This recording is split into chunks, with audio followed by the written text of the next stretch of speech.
Let's talk about the white supremacists and how many of them need to be kicked out of this country, because I can guarantee you I can track down more crimes that they've committed, because overall immigrants have a lower crime committal rate than white supremacists. But we don't want to talk about that in this country. Right on cue for the Democrats pushing back against President Trump's asylum pause for certain countries after the shooting of 2 National Guardsmen by an Afghan migrant. Also, Jasmine, you're wrong. She seems to be citing a misinterpretation of data from the 2023 Anti-Defamation League report on murder and extremism in the United States. We looked it up.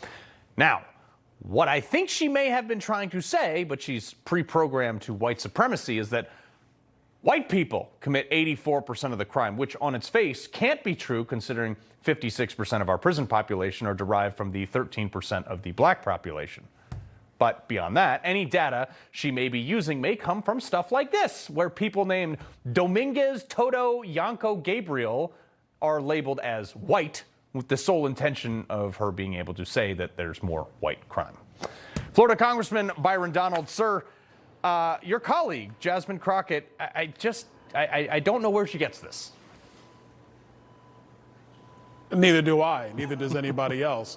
Look, what Jasmine's trying to do is typical of, unfortunately, what's happening on Capitol Hill. You got a lot of members trying to get cute, trying to get on TV more. This is a very stupid take by her. It makes no sense at all. The federal government has a responsibility to secure the nation and to secure the people of America. That's its job. So yes, criminal illegal aliens must be deported, all of them. There can't be any equivocation.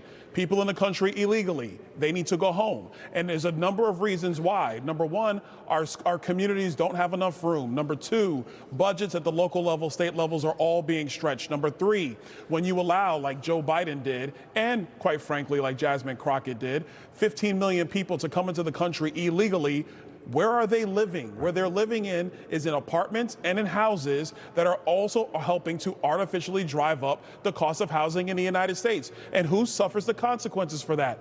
People who are on the lower end of the economic spectrum in our country. So Jasmine, once again, doesn't know what she's talking about. She's trying to make sure she's on MSNBC or MS Now or whatever the heck they call the thing, because nobody really watches it and nobody cares. It is another cheap take that makes no sense, that leaves the American people less safe in their own country. I'm dead on. I mean, completely dead on. Maybe less shrimp running on treadmills, more deportations. I like that. President Trump also announcing that he's canceling all of President Biden's executive orders that were signed by an auto pen, which is like apparently 90-something% of these things. What does that do, sir? You're on the Oversight Committee, so you were looked into this. Judicial appointments, executive orders, pardons. Like, what happens now? I think what happens is it invalidates all those orders as long as they can prove that it was signed by the auto pen. And let's be clear, I don't think Joe Biden was signing much of anything. I think a lot of this stuff was being done by auto pen. And the key thing is being done by auto pen without his knowledge. And one thing that's very clear from the Oversight Committee investigation to this point, anybody with key detailed knowledge about Joe Biden's mental capability was pleading the fifth in our closed-door depositions. That's what they were doing. So they don't even want to go on the record speaking to the competency of Joe Biden. They rather plead the fifth and move on. Wow. So I think the president is making the correct call. Anything signed by an auto pen is null and void. He loves the Constitution. He fights for what's right. He hates the bad guys. He's a freedom warrior. He's your freedom warrior.